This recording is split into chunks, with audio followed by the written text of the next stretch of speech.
Today, I bring you a compilation of Japanese cases that you won't believe, from crimes to bizarre cases, but they all have in common that they are in Japan.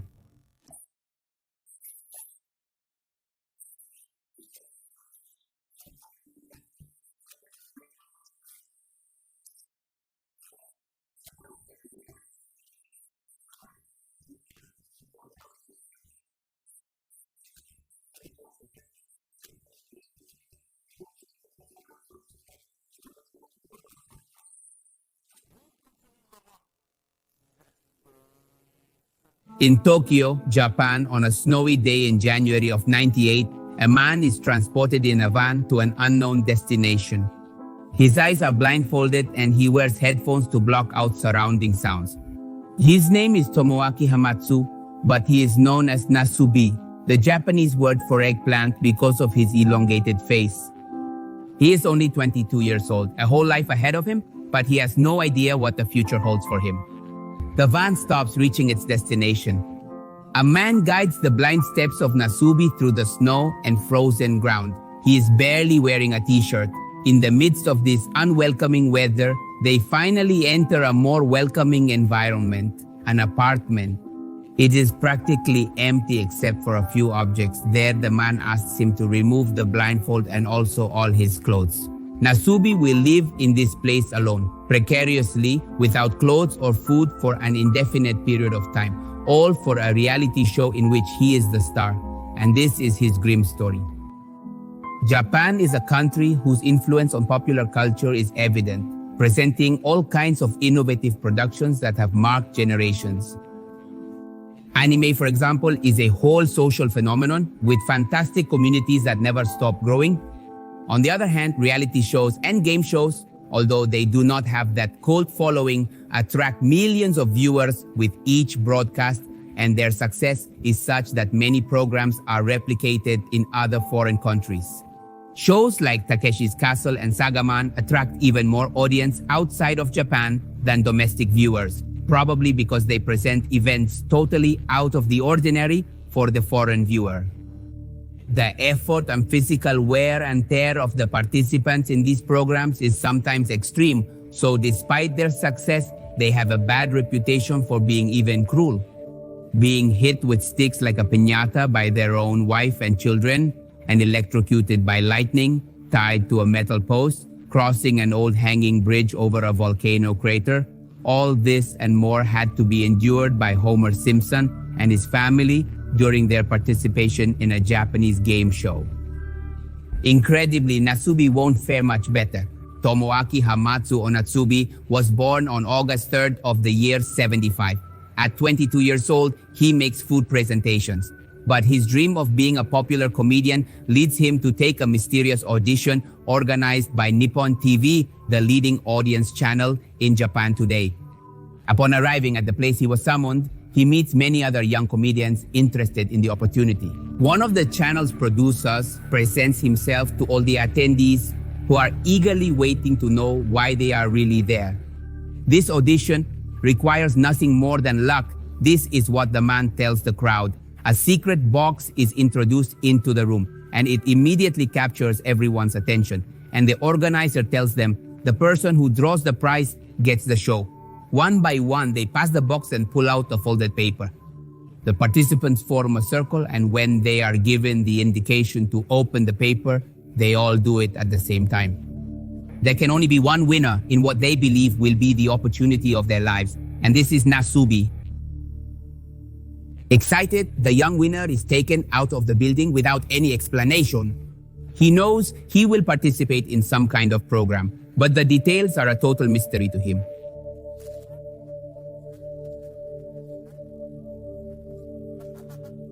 He can't imagine that his life will totally depend on his luck in a few hours and for a long time. After his blind journey, returning to where we were, upon arriving at his destination, he is greeted by a small, practically empty, boring room. The only furniture and objects there are a table, a bunch of empty postcards, pens, a phone, a radio, a cushion, a kitchen with a single burner, a toilet, a shower, air conditioning, and a bunch of the most recent volumes of different magazines. Nasubi looks around, still confused, and without receiving explanations, they tell him to take off his clothes. This is the producer while the camera is recording. is what the young man asks or exclaims, completely bewildered. What did you say? The man again tells him to undress. Completely bewildered and confused, he complies and takes off his underwear. He folds the rest of his clothes and leaves them to one side on the floor. Half naked, he looks at the producer with a bit of embarrassment, and the producer tells him everything.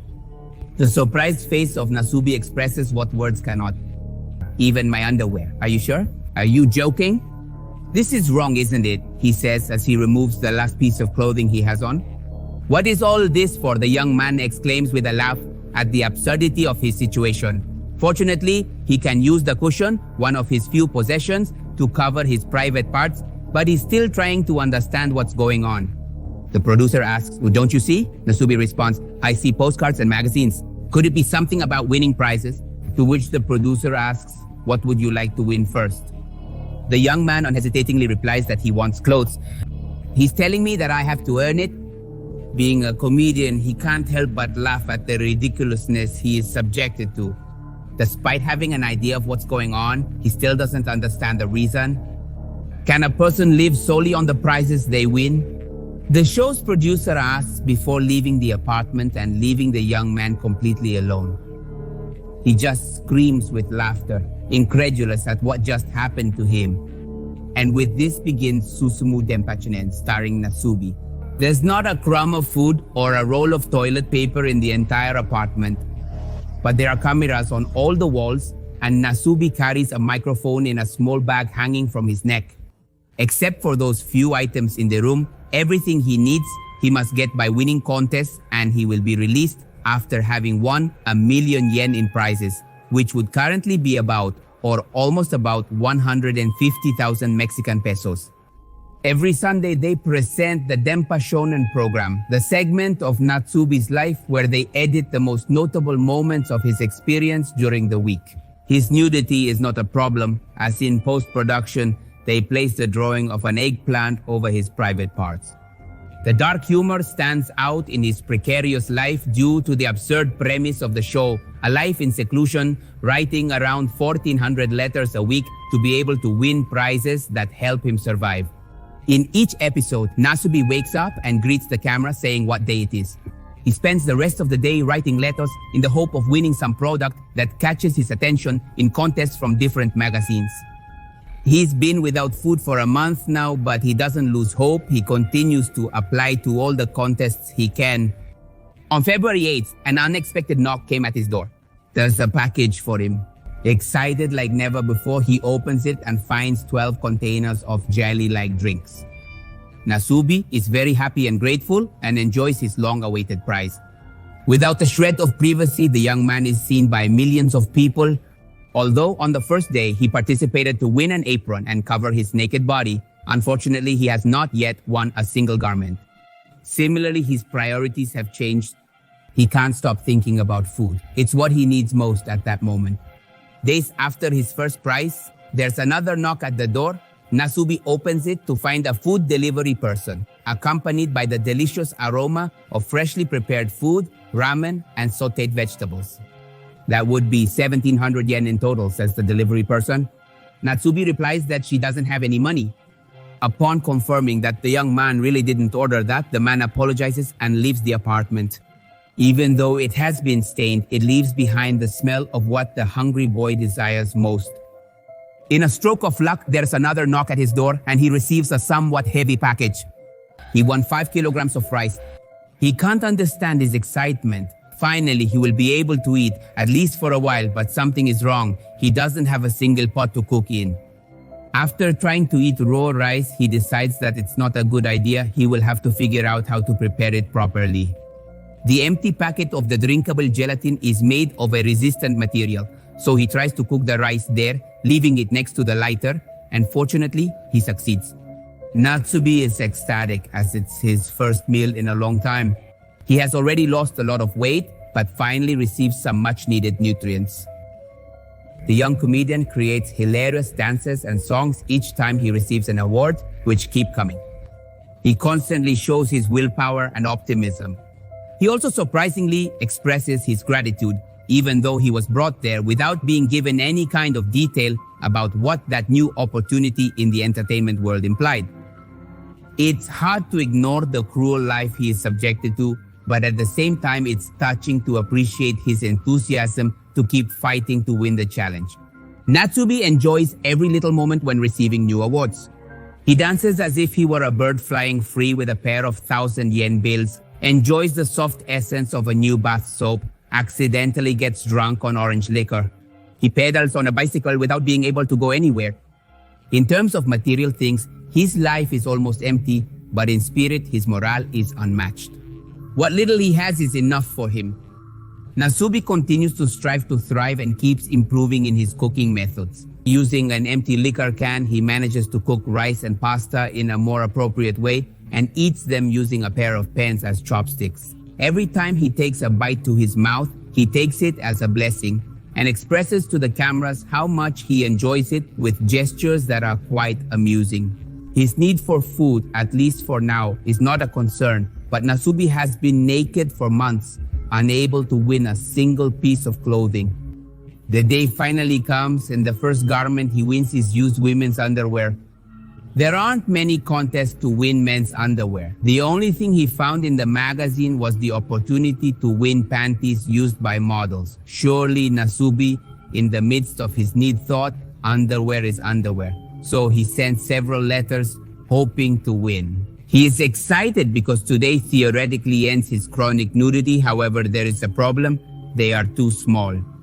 Later on, he also wins a pair of dress shoes in his size, but it doesn't make much sense to wear them inside the apartment, even less when the rest of his body is exposed. Sometime later, he now receives some Adidas sneakers that are too small for him and a belt, but nothing that solves the problem of walking around in the nude.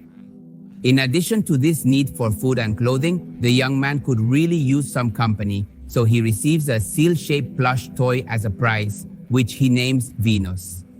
Nasubi constantly talks to Venus and thanks her for being his lucky angel as the prizes keep coming and some are very good. He then receives an action figure, which also becomes a pleasant company for him.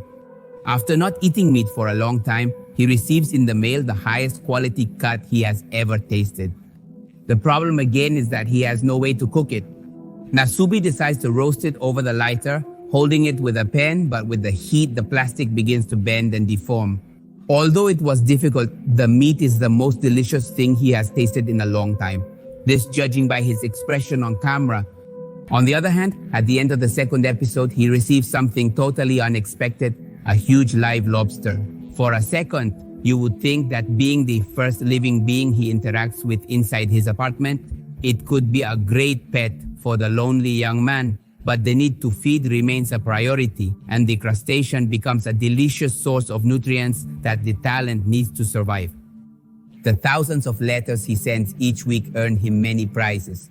Some help him to keep living, while others are simply useless, but all are well received. It's sad at the same time to see his excitement at winning a television when he doesn't have an antenna or cable to watch a single channel. The only thing he manages to see is static. A PlayStation video game has been gathering dust for a while since he doesn't have the console to play it until he receives one thanks to a contest. Nasubi plays for 3 consecutive days, but he realizes that it takes up too much of his time and he puts it away with the rest of his prizes that are of no use to him. He needs to send letters to survive. Life is hard for Nasubi. Loneliness, discomfort, and boredom weigh him down every day, but he still always shows spirit in the face of adversity. Showing courage in the face of pain and suffering is something greatly admired in Japan. The young man's characteristic likely contributes to the program's success and popularity. It's disheartening to think that despite sending about 8,000 letters a month, he still needs to get 933,160 yen by the end of March. Even so, you won't see a face more lit up with happiness than his when he hears a knock at the door or the phone ring. The apartment begins to fill up with his belongings, and it almost seems like he lives, let's say, a normal life there, but it's still impossible to meet some needs.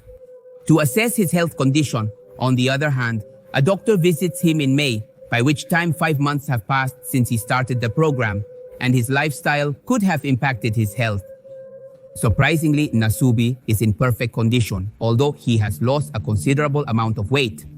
His nails and hair have grown several inches, and he has no way to cut them, but more than a risk to his health, it is a great discomfort.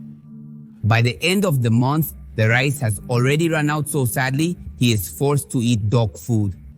It's heartbreaking to see how every day he misses and longs for the rice that has sustained him until now.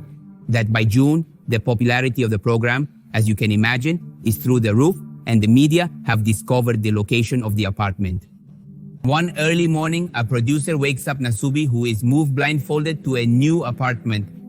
The excuse they give him is that this new location will change his luck, when in reality the producers fear that he will find out that the entire country is watching him every week. Upon arriving there, he finds all his belongings except for his most prized possession, a new bag of rice. How could they forget my rice? How could they? They don't know how important it is to me, says this desperate character. This is one of the few times he is really upset, but by the end of June, he has already earned 550,000 yen, more than half of his goal, and in July, the program prepares its cameras to simultaneously broadcast on the internet 24 hours a day, which is something like a Big Brother, but much more extreme. To solve the problem of his nudity, a team of 50 people control in real time the image of an eggplant that censors his penis, his little penis. Up to this point, there were some skeptics who believed that the whole show was fake, but the internet broadcast shows them how real Nasubi's life is. The following months, he faces more difficulties, going weeks without receiving a single prize. But by the month of December, the goal of 1 million yen has been surpassed. The prize that takes him over the figure is a bag of rice. But not realizing that he has met the challenge, he continues to write letters and letters to participate in more contests. At night, while he sleeps, a producer enters his apartment and wakes him up with firecrackers and streamers. Nasubi doesn't understand what's happening, and the man doesn't answer his questions. Deducting that it's a celebration gesture, the young man eventually gets the message and celebrates his victory. After a year living with all his skin exposed, he finally gets his clothes back. The ramen was a flavor he missed a lot, and it tastes better than ever. He is also taken to an amusement park and to eat Korean barbecue, his favorite food. At the end of the trip, Nasubi is once again blindfolded and in an unknown location. Once again, he finds himself alone in an apartment, this time in Korea. His new goal is to gather enough money to pay for a ticket back to Japan. The goal is met sooner than the producers expected, so they raise the figure. The ticket would have to be business class. Once again, the challenge is met sooner than expected. Now the goal is a first-class ticket. The confinement has already lasted too long, and it would be inhumane to prolong it further. So the young man is taken back to Japan. Thousands of people eagerly await him in a TV studio. Nasubi is led onto the set blindfolded and enters a small apartment with fake walls built on the stage. Once alone again, he instinctively strips off his clothes without being told to and sits down at the table. The walls suddenly fall outward, revealing the cheering audience. The young winner still doesn't understand what's happening. Once everything that has happened over that year and 3 months and the success his program has had is explained to him, he can finally enjoy his victory. His diary was turned into a series of books, which reached #1 in sales in Japan. A ramen brand actually used a clip of him enjoying the dish he won in a contest for their commercial. Nasubi laughs at the excitement. He has made it. Now all he has left is to enjoy what his hard work and perseverance have allowed him to reap. Over time, Nasubi can adapt back to his normal life, but he commented that he feels very hot and sweats excessively when wearing clothes after being naked for more than a year. He also had difficulty having normal conversations in the initial months. In the year 2020, with the arrival of the pandemic, he tried to invite people to stay in their homes and not expose themselves, setting the example of his life in isolation. Thanks to this program, he gained international fame and was able to continue his career acting in different productions. Conversely, the show's producer, Toshio, has no regrets about creating the program and all that the young man went through. He has already apologized to Nasubi and declares that his goal is to produce miracles on film. And with Nasubi, this is what happened, a real-life version of the Truman Show movie. Finally, what was the purpose of this experiment? At the beginning of the program, it was presented as a curious question: can a person survive only on what they win from contests? But the reality is that suffering in this type of programs is extremely popular in Japan, despite the harshness of the situation of Nasubi and other participants in programs like this. It's hard not to laugh, but it also makes you feel, let's say, empathy and pity, as they are presented as victims of producers who only care about the rating. We should take into account that we are the audience who make this happen because we are that rating. Aside from this moral dilemma, these shows can be said to be fun, at the same time outrageous and even educational. Nasubi is an example of life. He showed us what a human is capable of. We all like to be surprised. The suspense is addictive, and also putting ourselves in the shoes of the participant in his suffering, wishing for him to have victory at the end of the challenge. Let's say that the moral, or what we learned here, is that this struggle to overcome challenges is similar to life, and the prize is to enjoy the result of our effort.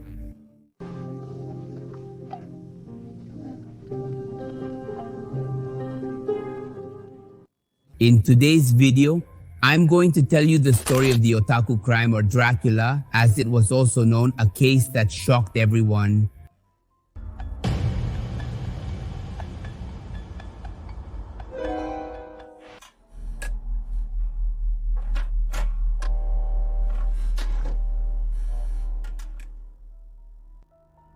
Japan. The fame earned by Japan as safe has been well earned by the Japanese throughout their history, being an example that perhaps in countries like ours we should follow. However, this does not mean that there is no crime, but it has managed to be kept at sufficiently low levels compared to our countries. Similarly, it is known that they have a social system largely dictated by the social behavior of a whole. The collective matters more to them than the individual.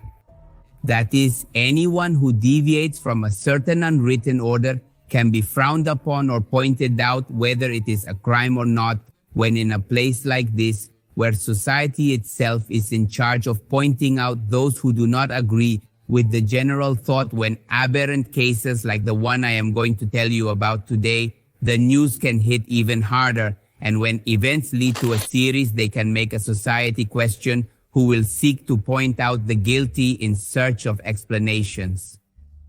Tsutomu Miyazaki is this exception in Japan, a character who was born on August 21st, 1962 and died on June 17th, 2008, who was also known as Dracula, or the ATAKU, between August of 88 and June of 89.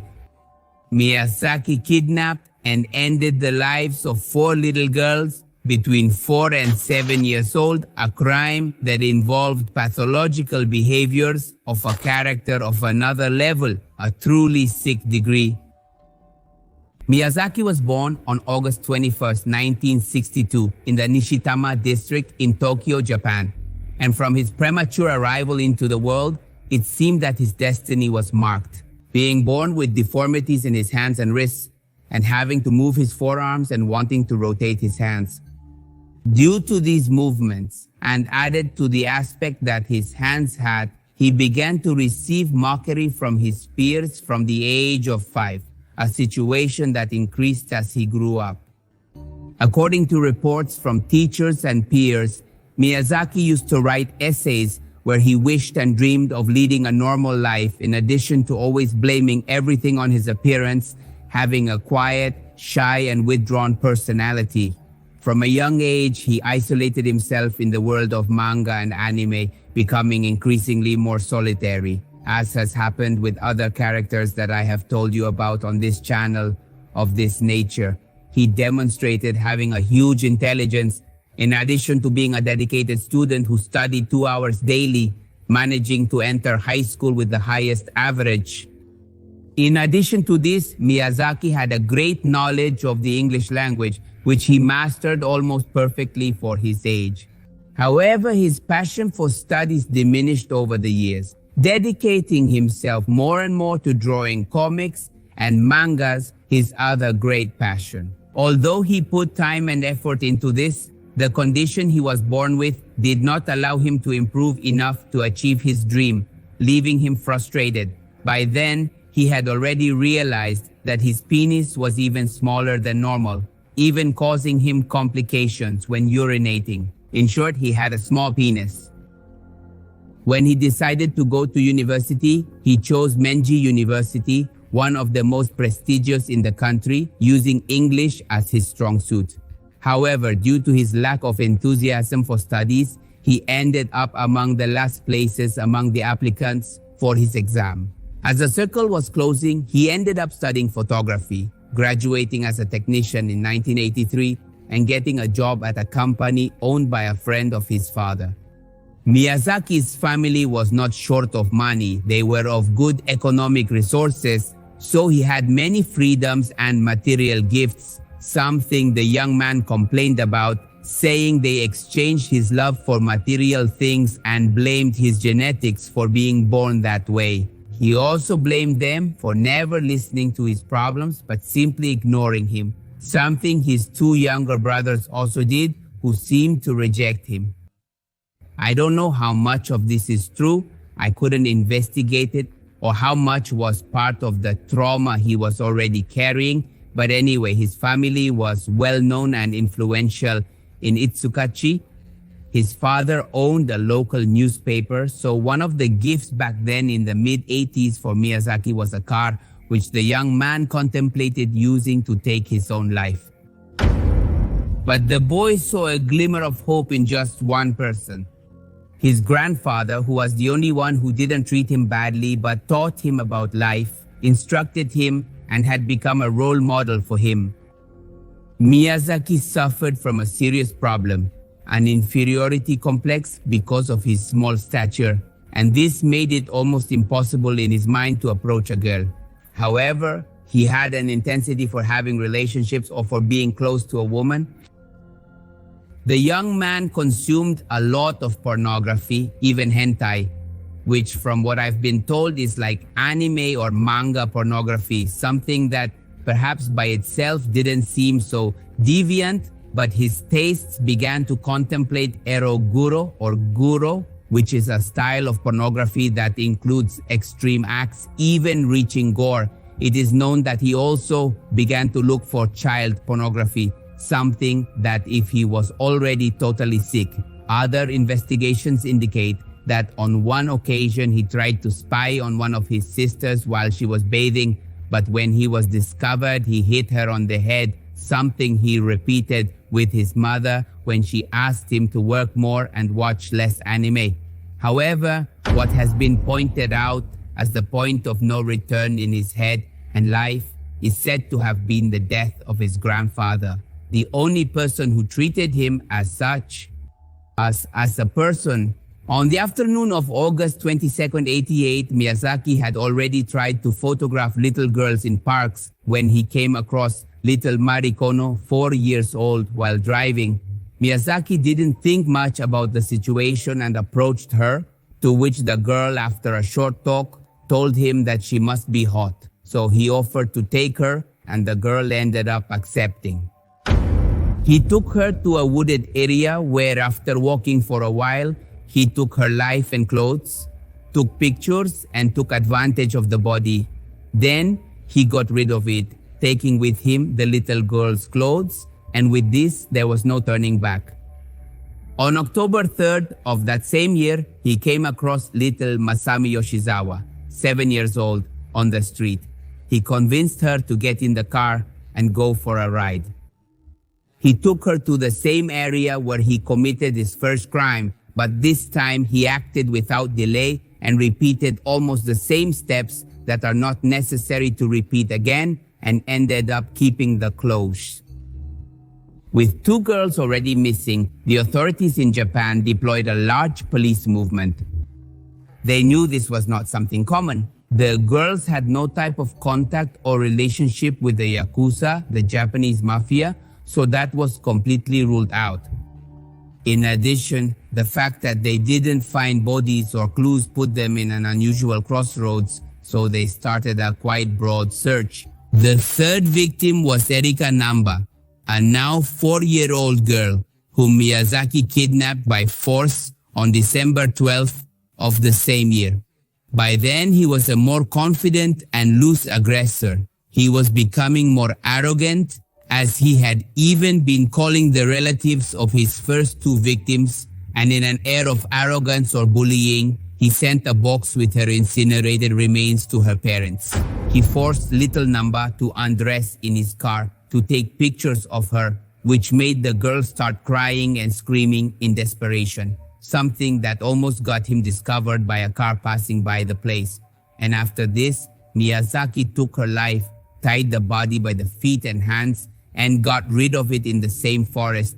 To his bad luck, the police this time found the remains, so they dedicated themselves to inspecting the area more thoroughly, finding the remains of the second victim. Now, with this, they had 3 confirmed cases after being discovered photographing the clothes of a little girl in '89. And Miyazaki barely managed to escape from the neighbors who pursued him, and thus struck another blow on June 6th of that same year. Now it was 5-year-old Ayako Nomoto, but now he would go a bit further by placing the body in a trunk and taking it to his home, where he did the same as with the previous ones. And then it was said that he ate the remains in the 2 days he had the body. When the smell became more intense, he had to get rid of the torso in some bathrooms of a cemetery and the head in some meadows. He kept the hands from which he drank her blood, but due to his paranoia, he went back for the head, which he burned along with the rest. However, the police found the torso first. With 4 crimes now perpetrated and his sick need to take advantage of the bodies, he tried again for another one on July 23rd of '89. While driving through Hachoji, he spotted 2 sisters playing and tried to convince them to let him take their picture. But the older one ran to find their father. Miyazaki made 2 grave mistakes that day. First, he stayed to undress and photograph the younger one. Then, as he was doing this, the father arrived at the scene and confronted the criminal. Despite being pushed, he managed to escape, but without his car.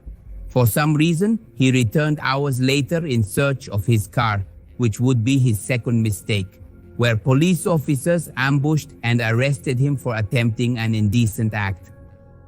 What would be everyone's surprise when he pleaded guilty to all 4 incidents, and although studies showed that he suffered from multiple personality disorders and extreme schizophrenia, psychiatrists assured that he was fully aware of the gravity of his actions, so he was tried and found guilty.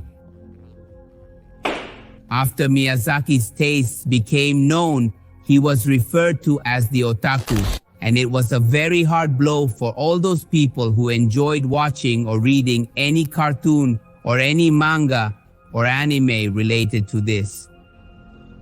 So society began to look in these artistic mediums for the culprits of such acts, and there were many accusations as well. Finally, Miyazaki's trial began on March 30th, 1990. Often speaking nonsensically, this man blamed his actions on Ratman, an alter ego that, according to Miyazaki, forced him to take life. He spent some time during the trial drawing Ratman as a cartoon, and Miyazaki's father refused to pay for the defense on the other hand, and ended up taking his own life in '94. The 7-year trial focused on Miyazaki's mental state at the time of the crimes because, according to Japanese law, people with mental deficiencies are not subject to punishment, and mentally deficient people have the right to reduced sentences. However, the Tokyo District Court judged him to be aware of the magnitude and consequences of his crimes, and therefore as responsible. He was then sentenced to death on April 14th of '97, and his sentence was confirmed on June 28th of 2001.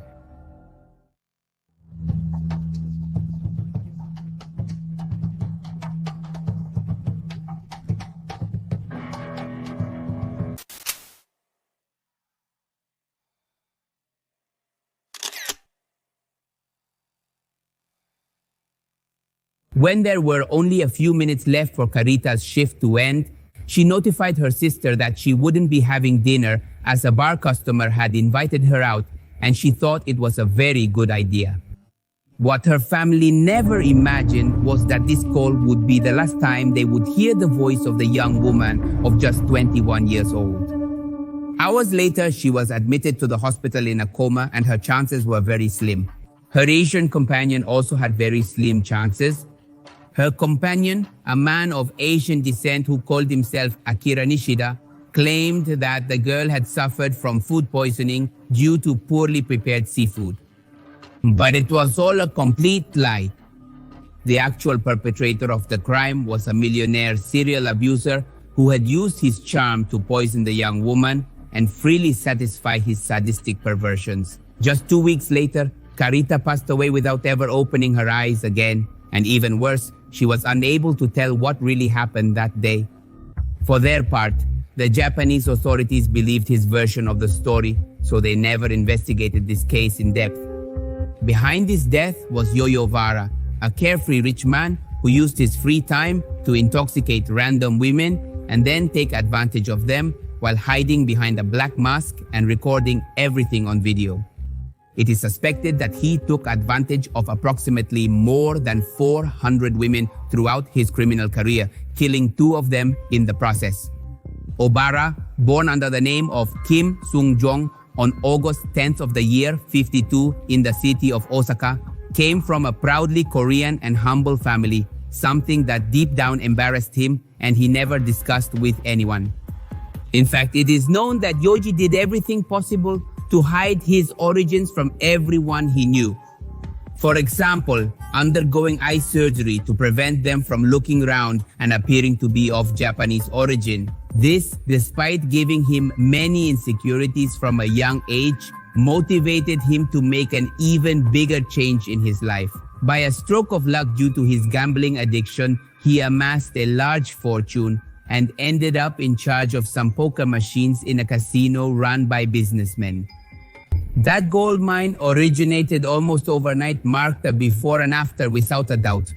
Immediately, the family received a social and economic status so privileged that it facilitated the elitist student stage of their son.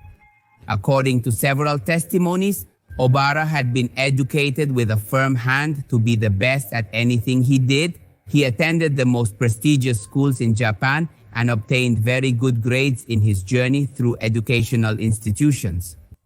Upon reaching higher education, he entered law and political science at an excellent university in Tokyo and graduated with honors. He spoke perfect English, and to complement, as it was already needed. He spent considerable time studying in the US and Sweden during his education. As for his appearance, he seemed like a friendly and nice young man. In addition, he had a family that pushed him to progress and move forward every day. Years later, a bit older, he began to have funds that facilitated an extravagant life and comforts well above average.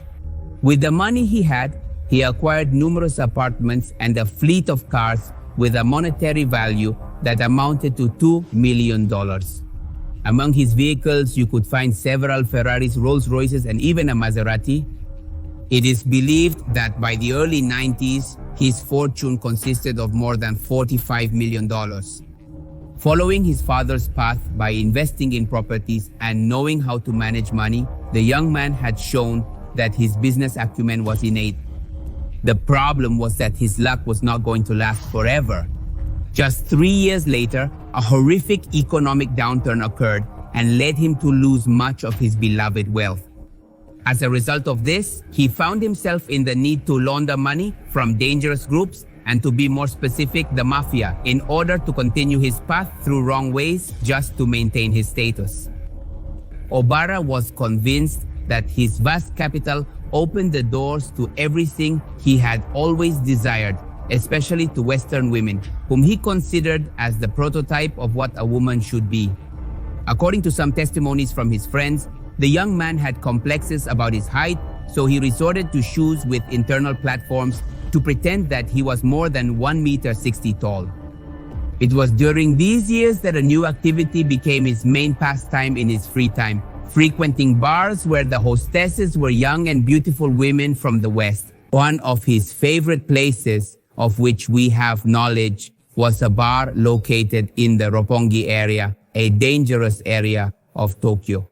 What he enjoyed the most was that at night the neighborhood took on a completely different life, and foreigners, drunks, Russian models, criminals, and even wealthy bankers mixed under those colorful and panoramic neon signs. The reality was different. Everyone was looking for fun without fear of legal repercussions. This was Obara's perfect opportunity to satisfy himself without too much surveillance. While a relaxed life with material objects could bring happiness to many, he was looking for something that money could never buy. His dark and perverse side demanded to be attended to in the same way as his need to stand out in the eyes of people. No one could imagine that, although this successful young man with a bright future seemed to have everything, inside him a bloodthirsty killer demon was brewing. Yogi, who always followed the same modus operandi to attract women's attention, was never satisfied. The first thing he would do was enter the place and order a beer. Then he would sit down, and upon seeing his prey, he would use his wealthy economic position and invite them to dinner and a drink at his luxurious apartment. When they arrived, he made them feel safe, but when serving them a glass of wine, he would slip in a powerful sedative and simply wait for them to fall asleep. Once they were completely defenseless, he would drag them to his room, put on a black mask, and begin his sadistic practices while recording everything on his video camera. The businessman, after hours of perversion which he called fun, would sit in a corner to relive what he had done thanks to the cameras. And when the victims finally woke up, he would explain to them that they had fainted due to alcohol and urged them to go home and that he would call them later. But the moment they crossed the main door, he would hand them a wad of bills. This was his way of, silencing them in case they happened to remember what had happened. It is speculated that in a decade, this masked monster managed to abuse around 400 women, each and every one of them filmed down to the smallest detail. However, among all those poor victims, there were two who had the unfortunate luck of losing their lives at the hands of their aggressor. We are talking about Carita Ridgway and Lucy Blackman, both only 21 years old. These two women were his most significant victims, as they became a global scandal once the truth was known.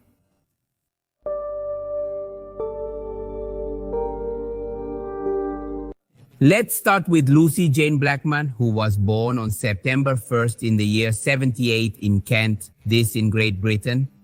It is known that when she finished school and started her adult life, she began working as a flight attendant for British Airways. At 21 years old, along with her friend Louise Phillips, they made the decision to go out and explore the world and have fun. Their main idea was to earn some money to pay off some debts and afford to live abroad for a while. In a few months, their wish came true and they arrived in Tokyo, Japan with a tourist visa for 90 days in the year 2000. After getting to know the city a bit, Lucy managed to get a job as a waitress at the Casablanca nightclub bar, a night spot with a clientele composed mostly of men. It didn't take long for a tall, attractive, young blonde girl to stand out immediately among so many men, and unfortunately one of them was Jojo Vara. On the night of Saturday, July 1st of the year 2000, after a few hours of serving drinks and chatting with the owners, Lucy called her friend and told her that she would go out with a guy she had met at the bar. Then she just vanished without leaving any trace. The next morning, Louis Phillips received an unknown call made by a man who did not identify himself. With a distorted voice, this mysterious person told him that his friend had joined a religious sect and did not want to be contacted by her family or her, so they should stop looking for her. Obviously, his alarmed friend used her phone to call Blackman's family in Great Britain. Sophie, Lucy's sister, upon hearing what happened, took a flight and landed in Japan on the 4th of July. When they went together to the police station to file a complaint and tried to find an answer, they explained that what she worked as the missing young woman and how she was dressed that night. His statements were, as you can imagine, automatically dismissed by the authorities with the crude excuse that these types of women had a habit of going on vacation to certain tourist places like Thailand or Bali with some stranger without giving any explanations. Caucasian bar hostesses or receptionists in Japan were directly considered as easy girls or night girls, those who sell caresses, who took advantage of their clients and took their money, when in reality, in this case, it was totally the opposite. Lucy's father, Tim Blackman, a man specialized in real estate development, also traveled to the land of the rising sun to take action and not stand idly by in the face of his daughter's alleged kidnapping. He took the opportunity that the British Foreign Secretary, Robin Cook, was touring Tokyo in the company of the English Prime Minister, and without thinking, he approached to tell him his problem. Almost overnight, the issue escalated, and at the moment when Prime Minister Tony Blair, in the middle of the official visit, mentioned the problem to his Japanese counterpart Yoshiro Mori, all alarms and alerts were triggered by the disappearance of Lucy Blackman. The case reached the media, and all television networks reported the chronicle of the mysterious disappearance of a young English woman who had been a victim of powerful modern Tokyo. By July 21st, the Japanese authorities and the English embassy met with the family to discuss the action plan and the measures they were going to take in the search. And by the 1st of August, after tireless exploration and hundreds of officers at their posts, a letter arrived at the police station. It was from someone claiming to be Lucy. The message read as follows: "Leave me alone, I'm doing what I want." Obviously, no one took the message seriously and just continued to intensify the search. As a result of this letter, 3 foreign women approached the authorities to reveal that they had lived a very strange circumstance after having been with a wealthy businessman from the area. At first, they thought it was a completely different case, but when they heard their anecdotes, they began to see the threads and how they connected. The victims reported that they had woken up very sick and in great pain in the bed of a man they met in a bar. And most importantly, they didn't remember anything that had happened the night before. But even though they were a bit, let's say, closer, this was not enough to catch the culprit. No, at least not until they delved deeper into the investigation. The detectives, upon reading several old reports, discovered a certain Nishida, a strange individual who had paid the hospital expenses of a receptionist working in a bar. The name of the victim was Carita Ridgway. This young woman of Australian origin had lost her life in a mysterious way in the year 92, that is, more than 8 years ago. All it took was to review the invoices in the Ridgway case to find the culprit. This Nishida was none other than the powerful businessman Jojo. So with their sights set on this individual, they immediately requested a warrant to search his home. There they found mountains and mountains of evidence that positioned him as the abuser of hundreds of women. When they began to investigate his criminal behavior, they realized that to facilitate his perverse deeds, the eccentric millionaire and addict to illicit substances had a supply of sedatives and also illegal substances throughout his house. In addition, he had a sick obsession with white and Western women, whom he saw as objects that simply fed his social status and served as trophies. In his house, more than 300 videos were recovered in which the horrendous treatments and abuses to his victims were portrayed. It should be clarified that they were not only composed of Western women, but also of Asian girls. An extensive repertoire of diaries was also located in which he kept notes and the doses he applied to the women. It was on one of these intimate sheets that the name of the young Australian Carita Ridgway appeared, and next to it some terrifying words: "too much chloroform." With this, the police were able to link with solid evidence Obara's involvement with his first fatal victim. Now, Carita Simone Ridgway, let me explain about her. She was born on March 3rd, 1970 in Perth, Australia. At 21 years old, she had the dream of traveling the world, so she left Cloverleaf to go to Japan in December of 91. Upon arriving in Tokyo, she reunited with her older sister, Samantha, who had traveled to that city to start a new life with her Japanese boyfriend. To cover her expenses, she got a job at the bar of the Ayakoji Club, an important and exclusive venue located in an area of Tokyo filled with luxury boutiques and exquisite restaurants. What is known about these places is that rich businessmen were the main customers and they only frequented the venue for the exotic appeal of having foreign waitresses. The women acted like modern geishas, lighting men's cigarettes, chatting, serving drinks, and even occasionally dancing for entertainment. However, the country's police laws prohibited men from touching or harassing the employees inside the bar. In the short time that Carito worked there, she had no dates or encounters with customers. But just before midnight on Friday, February 14th, 92, many of the place's visitors accepted Mr. Obara's invitation to dine nearby at the Yakiniku Korean restaurant. Among the group was Carita, and what happened in the next 48 hours is a total mystery. When her sister Samantha returned to the home they shared after spending a weekend with her boyfriend, another roommate told her that someone had called and left a strange message about Carita. Apparently, a man using a voice distorter called to announce that the young woman had gone to spend the weekend with some friends and that they should not worry. After 2 days had passed and they still had no news of Carita on Monday morning, her sister was obviously seriously worried, but she didn't have to do anything to find her, because at 9 in the morning the phone rang. It was a doctor from Hideshima Hospital, and this doctor told her that they had a woman admitted who could be her relative. What had happened was that she was being treated for severe shellfish poisoning. Upon arriving at the place, she was informed that an older man named Akira Nishida had been the so-called Good Samaritan who had taken her sister to the emergency room. But unfortunately, in just a matter of days, the young woman fell into a deep coma and her skin turned a bright yellow tone. Strangely, that man who called himself Nishida repeated his story with too much insistence. According to him, Carita had been poisoned by eating seafood, and when he saw her get sick, he called his personal doctor and he suggested that they should take her to the emergency room. Despite the Ridgway family not believing a single word of what this man was saying, they couldn't do much.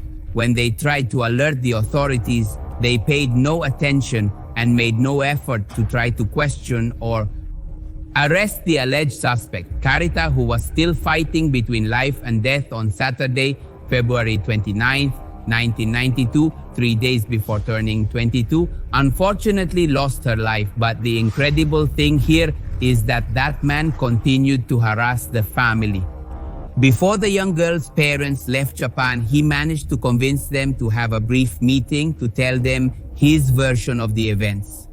Annette Foster and Nigel and Ridgway received him with a bit of strangeness, but at the same time anxious to hear what he had to say. Nishida made a reference to the Yakuza, that is the organized crime syndicate of Japan. The most powerful mafia would take care of the funeral expenses, as that was the least they could do for the young girl. The parents, completely devastated, left the country without any answers. But 8 years later, they would find out that they had been talking to the same abuser and murderer of their daughter. Many more victims would have to pass before the killer made another mistake, and the disappearance of Lucy Plagman put the authorities on the radar and on his trail. In October of the year 2000, Vara would be officially charged with poisoning, taking advantage of, and taking the life of Lucy Blackman. He was also charged with abusing 8 other women and for the death of Carita Ridgway. At the same time as all the truth came to light, there was still one mystery to solve. Where was Lucy's body? Finally, on February 9th of the year 2001, it would be located.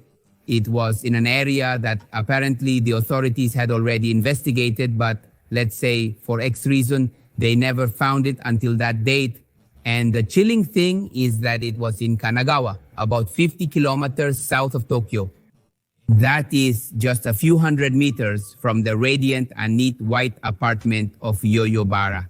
The body was inside a cave facing the seacoast. There was an artificial grave with all her remains. The only thing Yoi could declare about this was that he indeed gave her a drink with a substance, but he was not responsible for this woman losing her life. Obviously, no one believed him, and the trial began on July 4, 2001 throughout. Barr held the gaze of the victims' relatives, yet he remained focused, looking forward as if he was not guilty of such horrible crimes. Thus, on April 24, 2007, he was sentenced to life imprisonment for all charges, except for the murder of Lucy Blackman. This was because there was not enough evidence to convict him. Incredibly, he maintained his innocence at all times and claimed that the victims were addicted to certain substances and had arranged with him to exchange intimacy for money. It is not known if due to his fortune, he managed to escape the penalty. In Japan, it is stipulated for those guilty of murder, the maximum penalty is the death sentence or capital punishment. All this pain is due to focusing on trying to regain emotional stability and not giving more prominence to the criminal. I have nothing left to feel, Asubara. We have exhausted our emotions. There is nothing left to feel. This is what Lucy's father said, and assured, completely devastated in an interview years after what happened. Remember that on this channel, videos are uploaded on Mondays, Wednesdays, Fridays, and Sundays. Also remember that the documentaries/podcasts of the ex-convicts are already up.